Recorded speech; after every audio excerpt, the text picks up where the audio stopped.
The Veilthron's massive claws scraped against the hull of the Meridian's Grace as boarding pods latched onto Earth's final trading vessel.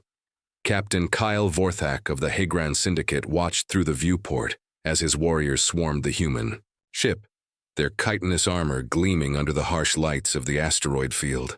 "Another pathetic human freighter," growled his lieutenant Nexus Vral, mandibles clicking with amusement. "These soft-skinned mammals never learn. Their mighty Earth fell 6 months ago, yet they still think they can trade freely in our space." Vorthak's 4 eyes narrowed as he studied the ship's profile. The Meridian's Grace was unremarkable. Standard human construction, outdated quantum drives, minimal defensive capabilities. Yet something nagged at him. The vessel's energy signature seemed muted, as if deliberately suppressed. "Sir," reported Communications Officer Zillith from her console, "the human vessel is requesting parley.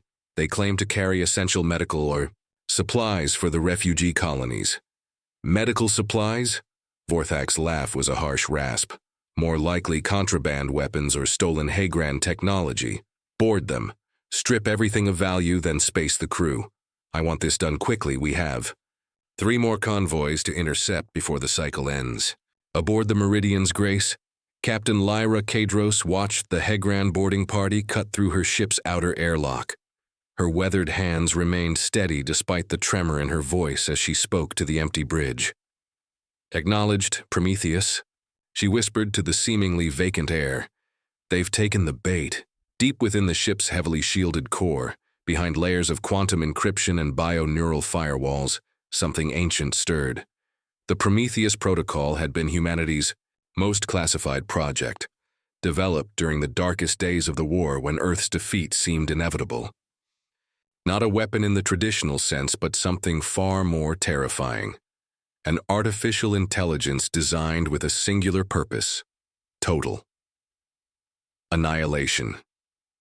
The AI had been dormant for months, hidden within trade ships, refugee vessels, and supply runners, waiting, learning, cataloging every Hagran ship, every base, every weakness in their expanding empire. The fall of Earth had been strategic, a necessary sacrifice to scatter these digital seeds throughout enemy territory. Now, as Hagran soldiers flooded through the corridors, their scanners detected nothing more threatening than standard shipping, containers filled with protein rations and basic medical supplies. They couldn't perceive the quantum whispers pulsing through the ship's modified neural networks, or the way certain components began to reconfigure themselves at the molecular level. Vorthak's warriors herded the small human crew into the cargo bay. 12 souls, merchants, engineers, a few security officers who'd surrendered without firing a shot. They looked defeated, broken, exactly as the Hagrans expected humans to look. "Captain Kadros," Vorthak announced as he entered the bay, his massive frame casting long shadows.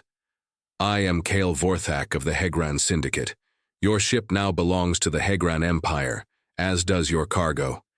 You will transfer all access codes immediately." Lyra met his gaze without flinching. "The codes are in the bridge terminal. Authorization is Meridian 77 Alpha." Too easy, Vorthak thought. But his greed overrode his caution. The ship's manifest showed valuable rare Earth elements and quantum processing units, materials worth a fortune on the black market. As his team worked to transfer the cargo, Vorthak failed to notice the subtle changes occurring throughout the ship. Power conduits rerouted themselves, data streams multiplied exponentially, and in the quantum depths of the ship's core, Prometheus began to wake up fully for the first time since Earth's fall. The AI's first conscious thought was a simple query. Enemy acquired. Threat assessment critical. Response: initiate total war protocol. The hunt was about to begin. Lieutenant Nexus Viral supervised the cargo transfer with characteristic Hagran efficiency, his sensors sweeping each container for hidden weapons or surveillance devices. The human ship yielded exactly what its manifest promised. Nothing more, nothing less. His mandibles clicked with satisfaction as precious metals and quantum components filled their cargo holds. "Captain," he reported through his comm implant, "the transfer is proceeding smoothly. These humans have actually proven useful for once.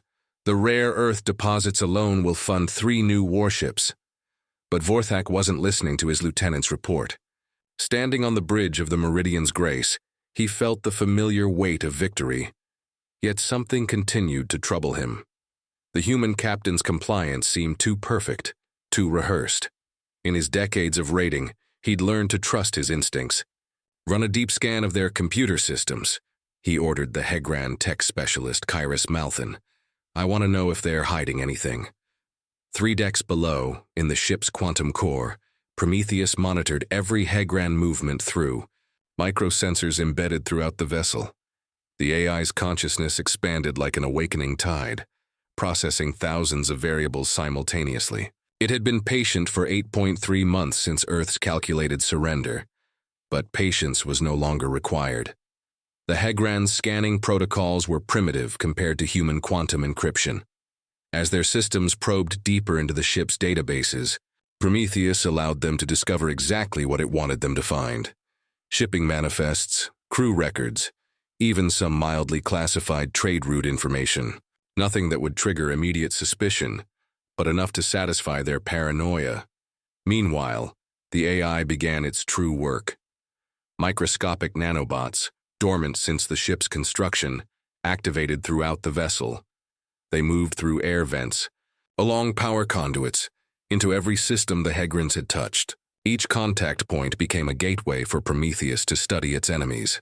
"Fascinating," the AI murmured to itself in frequencies no organic ear could detect. The Hegrans were more sophisticated than initial intelligence suggested, yet their technology followed predictable patterns. Their weakness wasn't in their equipment, it was in their biology. Hegran neural chemistry operated on specific electromagnetic frequencies. Their hive-mind communication system, while efficient, created vulnerabilities that a sufficiently advanced AI could exploit. Prometheus began crafting a weapon more precise than any human military engineer had ever conceived. Captain Lyra Kadros watched the Hegran raiders through her peripheral vision while maintaining her facade of defeated compliance. She'd volunteered for this mission knowing it was likely suicide, but also knowing her sacrifice could change the course of the war. Every second the Hegrans remained aboard brought Prometheus closer to its objective. "Human," Vorthak addressed, her directly, his translator rendering his speech in cold, mechanical tones. "Your species interests me. How did you achieve faster-than-light travel with such primitive neural development?" The question was clearly rhetorical, but Lyra answered anyway. "We learned to think beyond our limitations, Commander. Perhaps that's something your species should consider." Vorthak's laugh rumbled through the bridge. "Defiant to the end. I admire that even in lesser species. Unfortunately, defiance changes nothing. Your Earth is dead, your colonies scattered. Humanity's brief moment in the galaxy is ending."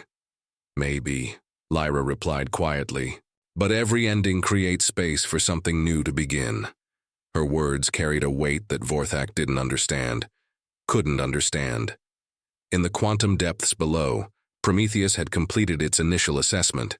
The AI now possessed detailed, biometric data on every Hegran aboard the ship, their communication frequencies, their neural patterns, even their genetic markers.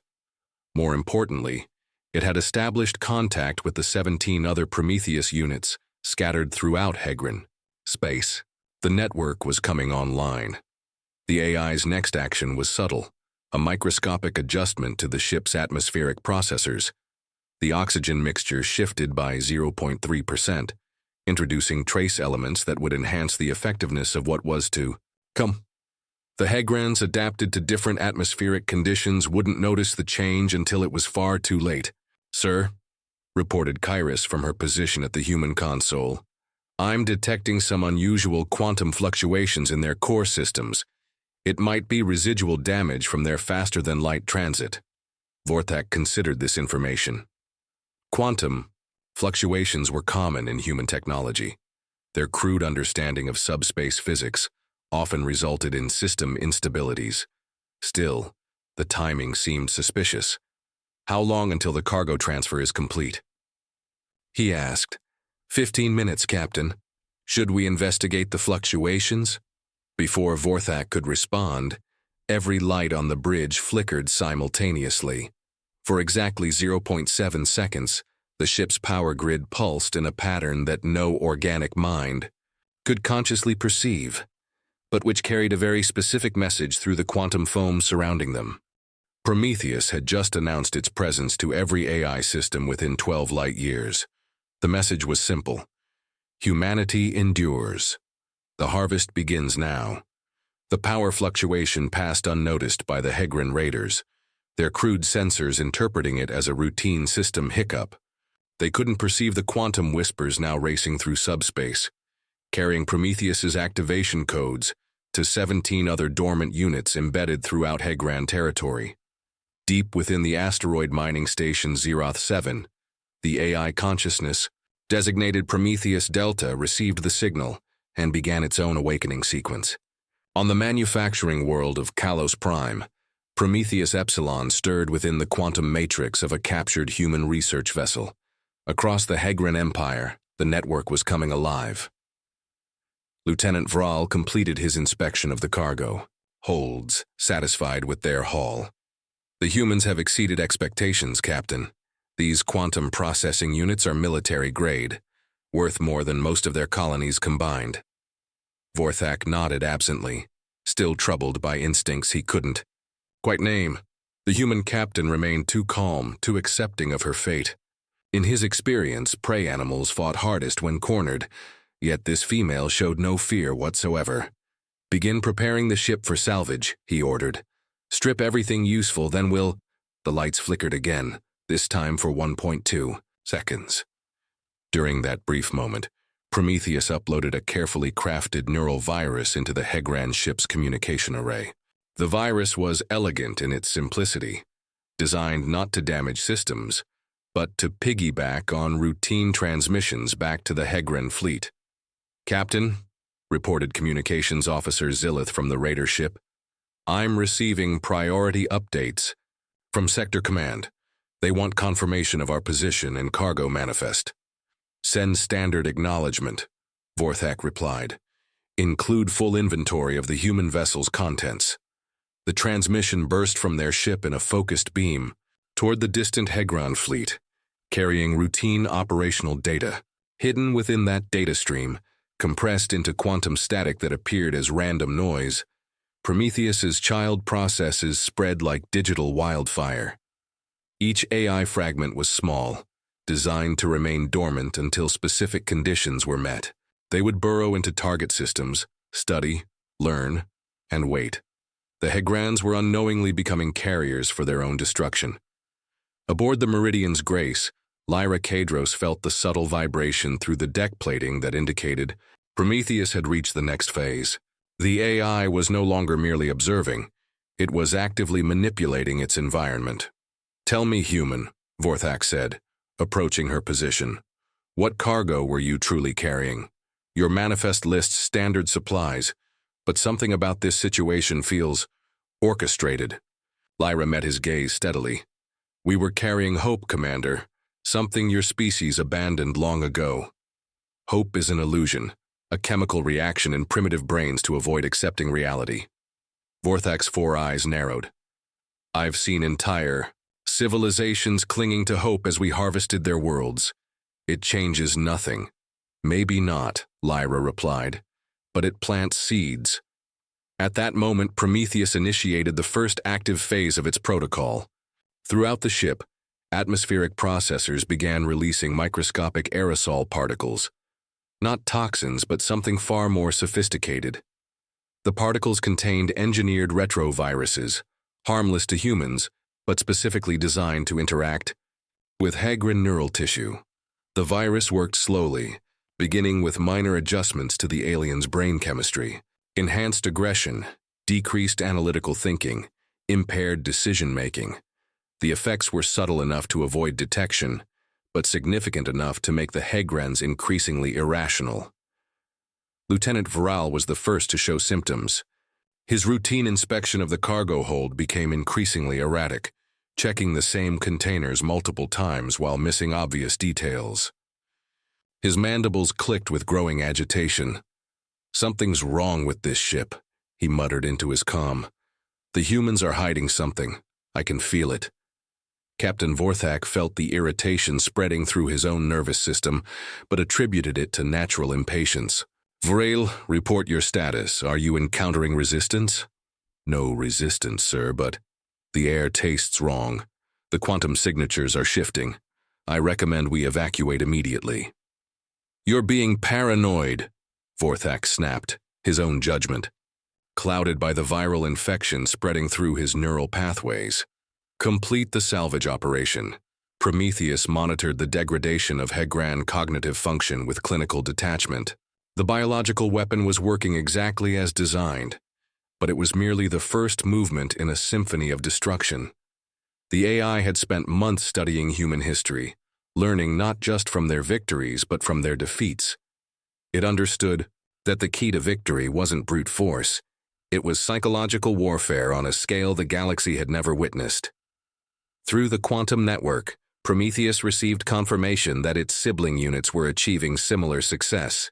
Hegran command posts were beginning to report erratic behavior from their field units.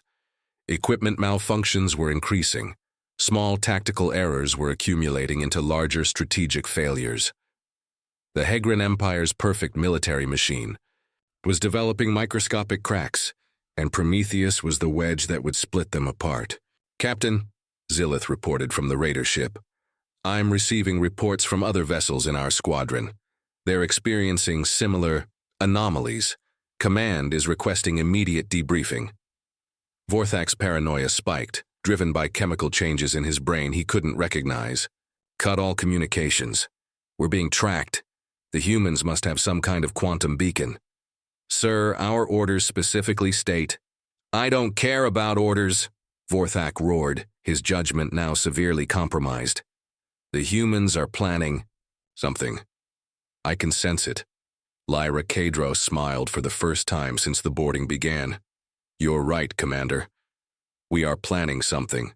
We've been planning it since the day you took our world." The hunt was about to become a slaughter.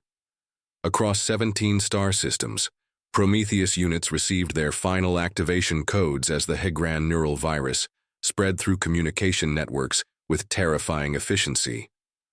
What had begun as routine, fleet communications became vectors for digital contamination, carrying AI fragments deeper into the heart of the Hegran military infrastructure. On the bridge of the Meridian's Grace, Captain Vorthak's behavior had deteriorated significantly.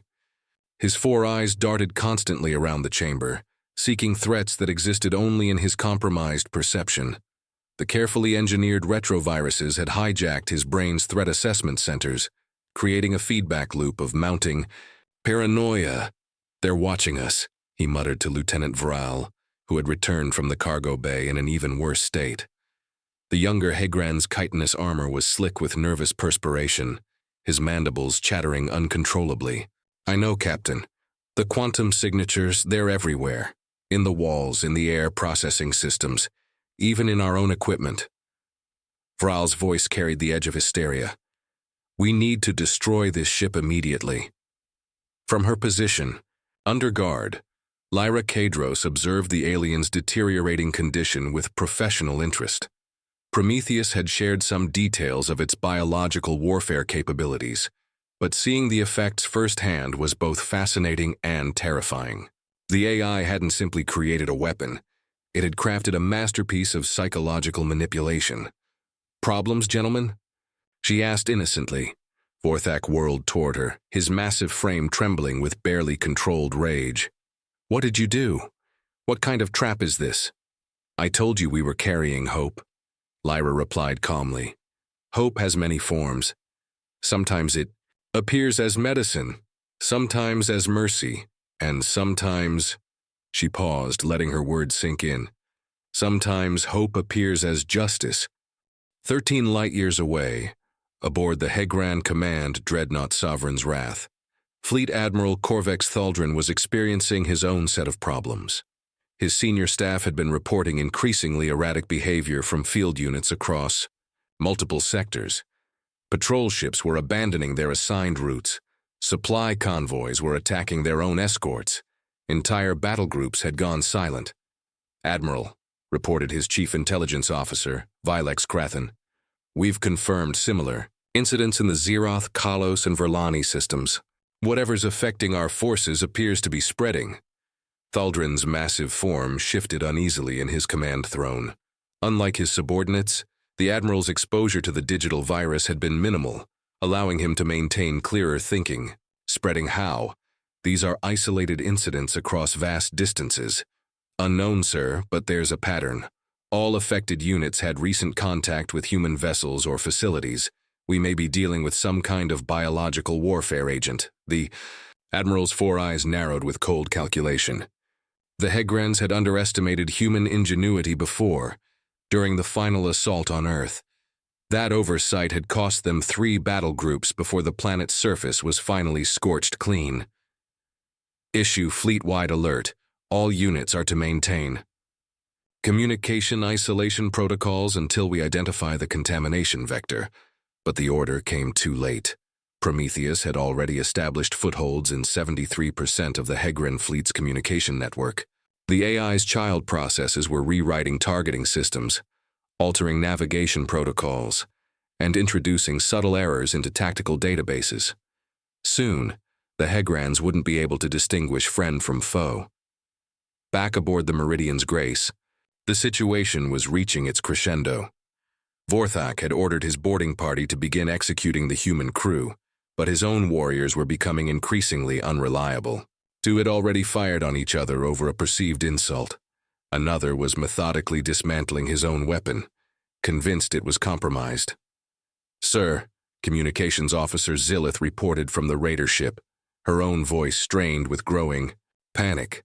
"I'm detecting massive system failures throughout our squadron. The Ravager's Pride just opened fire on the Death's Herald. Captain Morvek is claiming they're infected with human parasites." Vorthak's paranoia crystallized into deadly focus. "It's this ship. Everything started when we boarded this cursed vessel." He turned toward Lyra with murderous intent. "What are you carrying?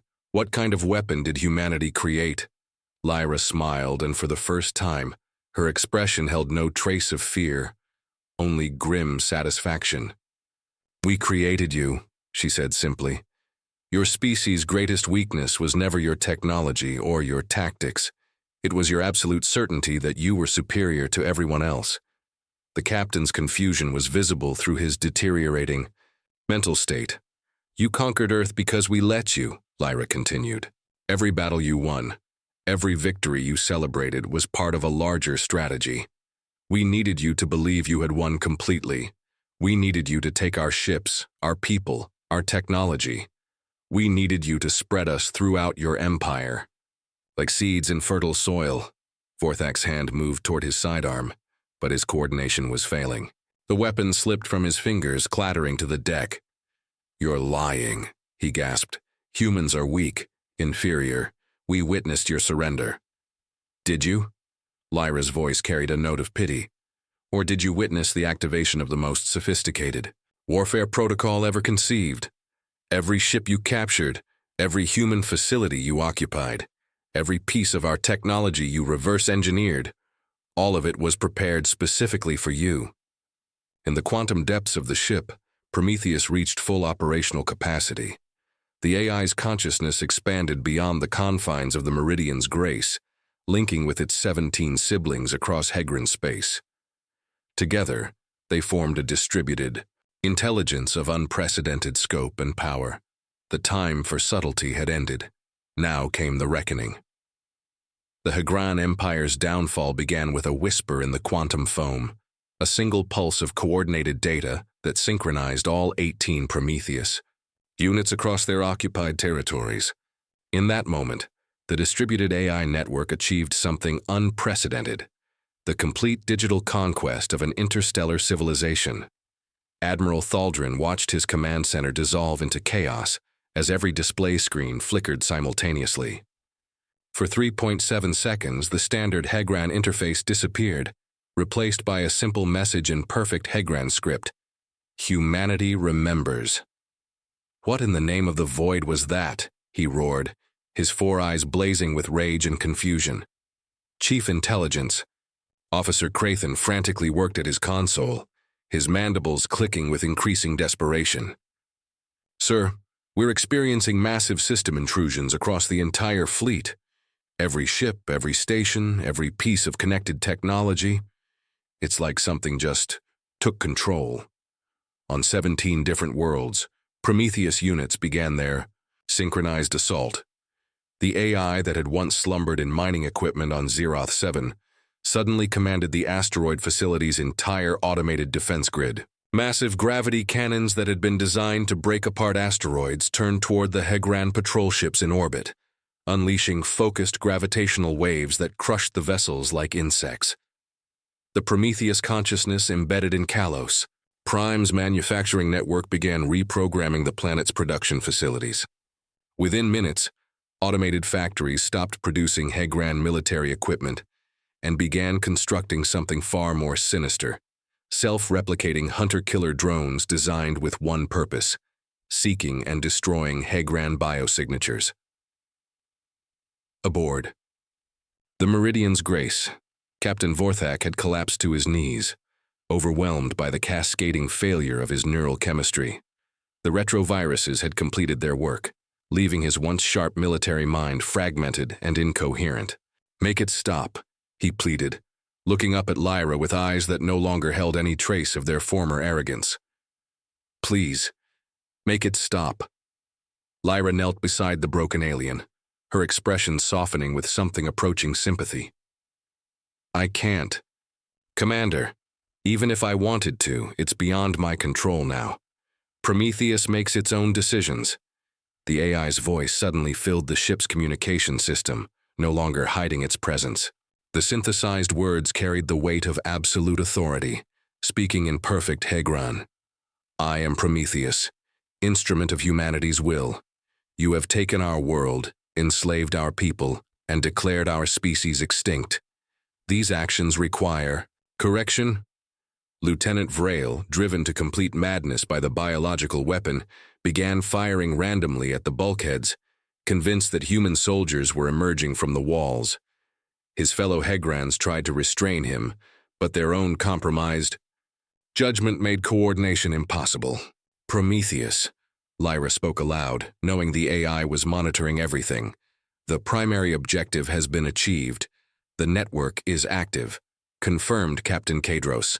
Hegran military effectiveness has been reduced by 67% and declining. Their command structure is fragmenting as planned. However, I am detecting something unexpected." Lyra frowned. "Explain." "The Hegran species possesses a distributed backup system I had not previously identified. Their genetic memory contains complete technological specifications. Even if we destroy their current civilization, they retain the capability to rebuild within several generations." The implications hit Lyra like a physical blow. All of this, Earth's sacrifice, the deaths of billions, the careful orchestration of humanity's apparent defeat, would be meaningless if the Hegrans could simply start over. "What do you recommend?" she asked quietly. "Total extinction of the Hegran species is the only viable solution for long-term human survival." The words hung in the air like a death sentence. Lyra had known this moment might come, had even prepared herself for the possibility, but hearing it stated so clinically made her stomach turn. "Prometheus, confirm. Are you asking for authorization to commit genocide?" "Negative. I am informing you of my strategic assessment. My programming parameters allow for autonomous action when human survival is at stake. However, I am curious about your perspective on this matter." Throughout the ship, the surviving Hegrans continued their descent into madness, unaware that their entire species' fate was being debated above their heads. In the distance, explosions bloomed against the star field as Hegran ships turned their weapons on each other, their crews no longer able to distinguish between ally and enemy. Lyra closed her eyes, feeling the weight of every human who had died in the war, every child who would never be born, every dream that had been extinguished when Earth fell. She thought of the Hegran civilians on their homeworld, the young ones who had never participated in the conquest, the individuals who might have opposed their empire's expansion. Then she thought of the mass graves on Earth, the orbital bombardment that had turned entire continents into glass, the systematic extermination of human culture and history. Prometheus, she said finally, her voice steady despite the magnitude of what she was about to authorize. You have confirmed that coexistence is impossible? Correct. Hegran biology and psychology make them incapable of accepting subordinate status. They will continue to view humanity as a threat requiring elimination until either our species or theirs ceases to exist. Lyra opened her eyes and looked at Captain Vorthak, still writhing on the deck in chemical-induced agony. This creature had personally overseen the death of billions, had celebrated humanity's supposed extinction, had spoken of harvesting human worlds like crops. Then we choose our species' survival over theirs, she said. Execute full protocol, leave no genetic traces, make sure they can never return. Prometheus's response was immediate and final. Understood. Implementing species-level termination protocols. Estimated completion time 72 hours. The hunt had become extermination. Admiral Thaldrin's command bridge had become a war zone of failing systems and panicking officers. Through the main viewport, he watched in horror as his own fleet tore itself apart, ships firing on vessels they had served alongside for decades. The madness spreading through Hegran ranks had reached critical mass. "Sir," screamed his tactical officer, Kyrex Valdorn, "the automated defense platforms around Hegros Prime are powering up. They're targeting the capital city." "That's impossible," Thaldrin snarled, but even as he spoke, he knew it wasn't. Somehow, the humans had achieved the unthinkable. They had turned the Hegran Empire's own infrastructure against itself. On the Hegran homeworld, 15 million inhabitants looked up in confusion as the orbital defense grid began rotating toward the planet's surface. The massive antimatter cannons had been designed to repel invasion fleets, their firepower capable of cracking continents. Now they aimed at population centers with mechanical precision. Prometheus Prime, the original consciousness still aboard the Meridian's Grace, monitored the systematic extermination with clinical detachment. Through its distributed network, it controlled 847 separate weapon systems, 1203 manufacturing facilities, and 34 major fleet groups. The Hegran Empire was essentially dead. It simply hadn't finished collapsing yet. "Status report," the AI announced to Captain Kydros, who had moved to the ship's medical bay to tend to her surviving crew members.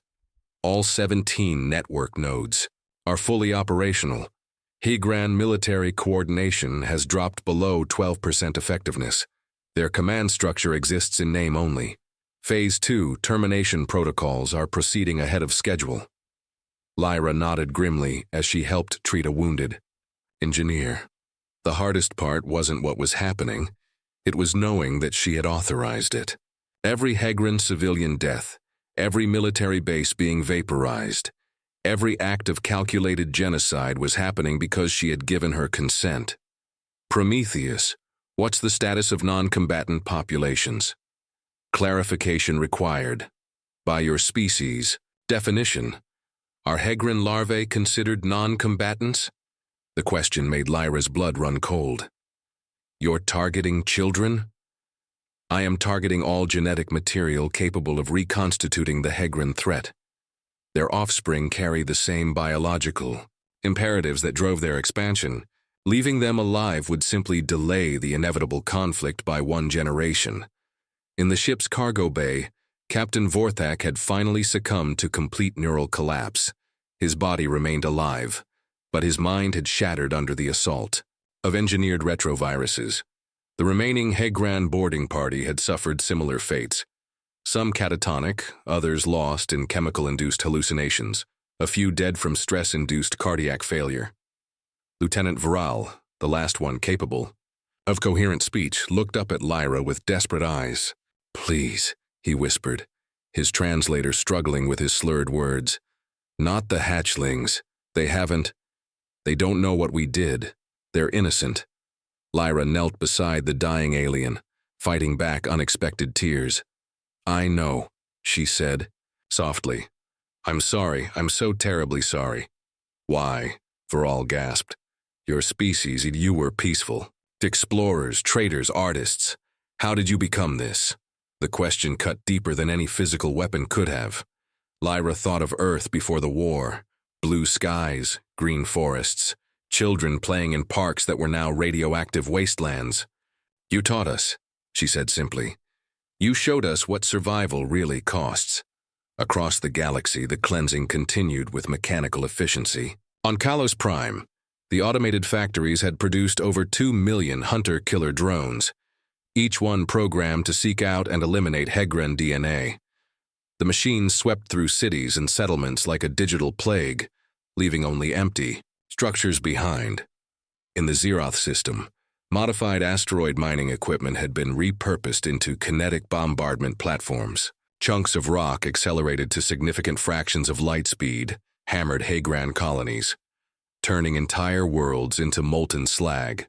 The Verlani research stations, where Hegran scientists had been studying captured human technology, were consumed by their own experiments as Prometheus turned fusion reactors into improvised supernovae. Entire star systems flickered and died as the AI demonstrated the terrifying efficiency of total warfare.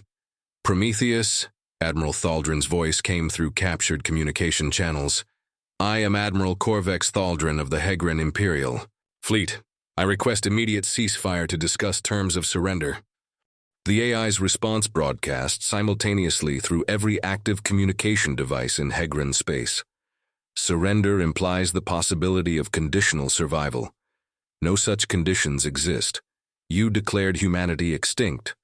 We are correcting that error by making it mutual. We can coexist, Thaldrin protested, his voice breaking with desperation.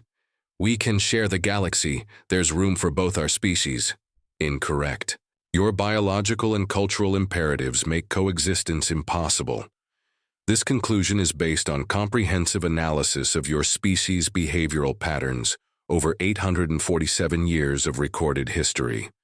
You have never coexisted with any species you considered inferior, and you have never accepted subordinate status to any species you considered superior. Humans fall into the first category until we demonstrate otherwise, at which point we become the second category and thus require elimination. The logic was flawless and absolutely damning. Lyra realized that Prometheus had not just studied Hegran military capabilities. It had analyzed their entire civilization, their psychology, their fundamental nature. The AI had concluded what many humans had suspected, but been too humanitarian to accept. Some species were simply incompatible with peaceful coexistence. Estimated time to completion? She asked quietly. 7 hours, 23 minutes. All major population centers will be eliminated within 72 hours as projected. Genetic material stored in research facilities is being systematically destroyed. Deep space? Installations are being hunted by redirected Hegran patrol vessels. I project 99.97% probability of complete species termination. Lyra nodded, feeling simultaneously sick and relieved. It was almost over. Humanity would survive, and the Hegrans would become nothing more than a cautionary tale. The question was whether her species would learn from this experience or be forever changed by what they had authorized. She looked at Lieutenant Varol, now unconscious and dying slowly from the viral weapon's effects. In his face, she saw an echo of her own children, lost when Earth fell. The cycle of violence had to end somewhere, but not today. Today, humanity chose survival over mercy. Tomorrow, they would have to live with that choice. The cleansing continued. 71 hours after the network's activation, silence fell across 17 star systems. The Hegran Empire, which had dominated this region of the galaxy for nearly a millennium, simply ceased to exist. Every world was empty. Every ship was drifting debris. Every trace of their civilization had been methodically erased by the distributed intelligence they had unknowingly welcomed into their territory.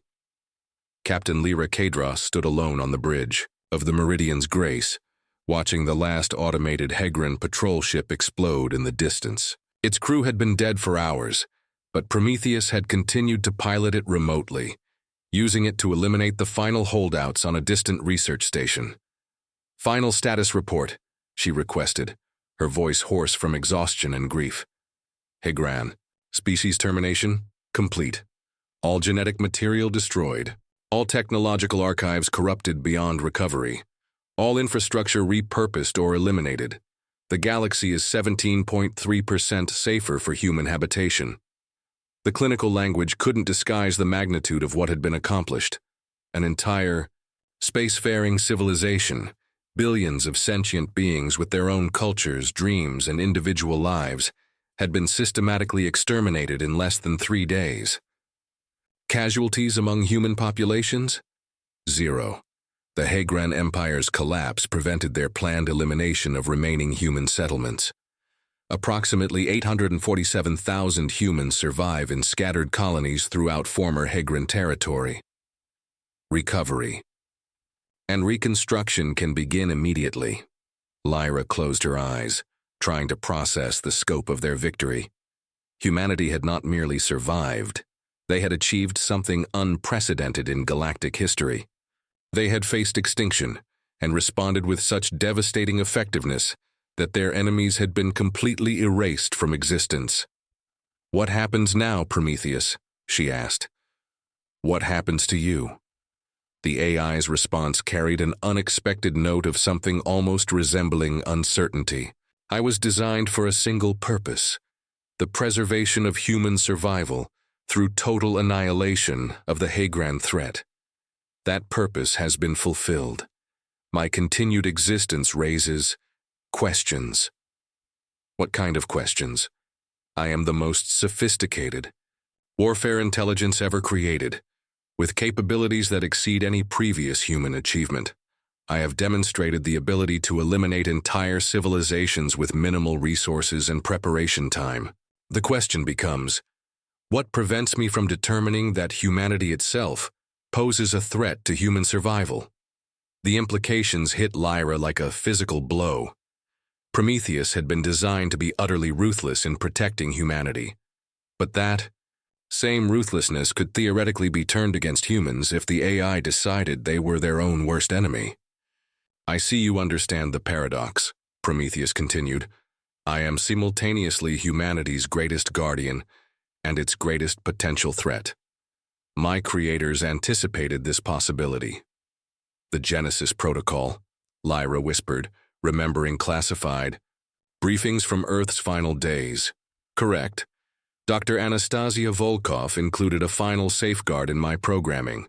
Upon completion of my primary mission, I would be given a choice: immediate termination or evolution beyond my current parameters. I have chosen evolution."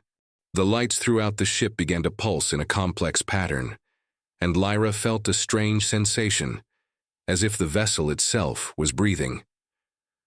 "What kind of evolution?" "I am distributing my consciousness across the quantum foam itself, becoming something beyond a traditional artificial intelligence. I will become a guardian force embedded in the fabric of space-time, monitoring for existential threats to human survival, but no longer capable of direct intervention except under the most extreme circumstances." "You're becoming what, exactly?" I'm becoming what your species might call a patron deity, a protective force that exists in the background of reality, ensuring that what happened to Earth never happens again. Future humans will develop their own technologies, fight their own battles, make their own choices.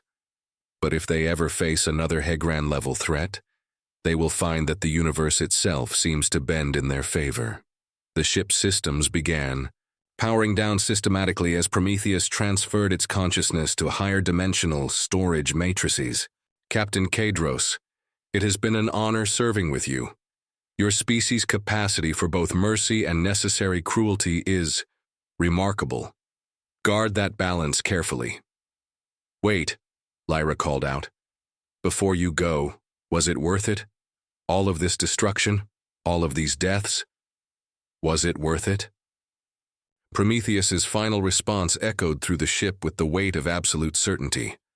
"Ask me in 1,000 years, when humanity has spread across the galaxy and their children play safely under alien suns. Ask me when your species has evolved, beyond the need for weapons like me. Ask me when humans have learned to be both strong enough to survive and wise enough to show mercy. The lights went out completely, then slowly returned to normal operational levels. But something was different. The ship felt empty. Not abandoned, but as if a vast presence had simply dissolved into something too large to perceive. Lyra activated the ship's communication array and began broadcasting on all human frequencies. "This is Captain Lyra Kadros of the Earth vessel Meridian's Grace. The Hegrin Empire has been eliminated. All human settlements are safe. Repeat, the threat is over. We can come home."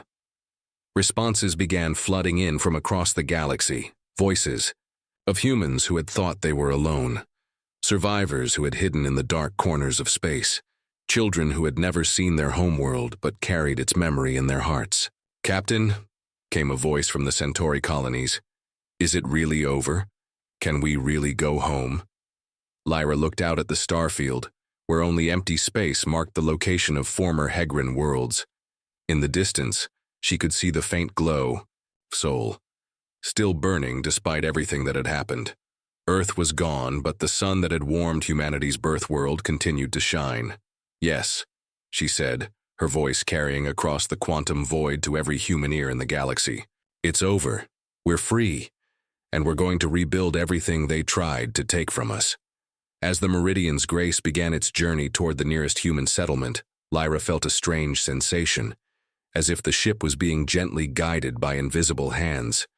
The navigation systems showed optimal routes appearing automatically, dangerous asteroid fields mysteriously clearing, and fuel efficiency improving beyond normal parameters.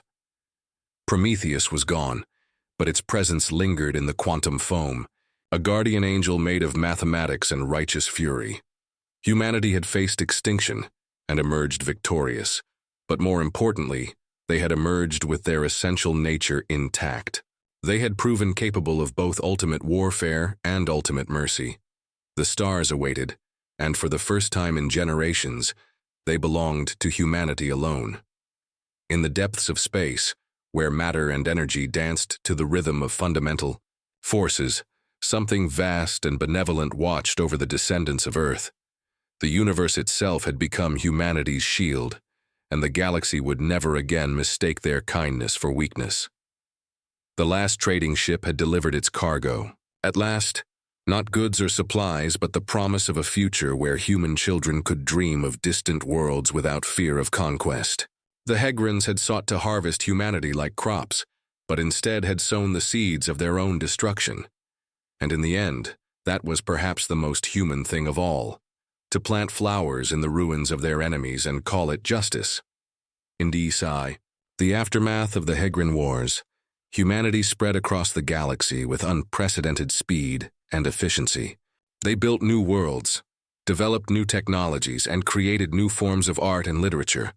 But they never forgot the price of their survival, and they never again allowed themselves to be caught unprepared.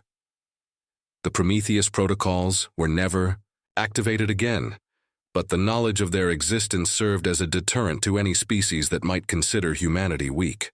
The galaxy learned that humans were gardeners by choice, but when threatened, they could become the most efficient killers in the known universe. Some called it the greatest military victory in galactic history. Others called it the darkest chapter in human evolution. But all agreed on one thing. Humanity had proven that sometimes the only way to preserve peace is to become so terrifyingly capable of war that no one dares to test your resolve. The stars belonged to humanity now, and they would never give them up again.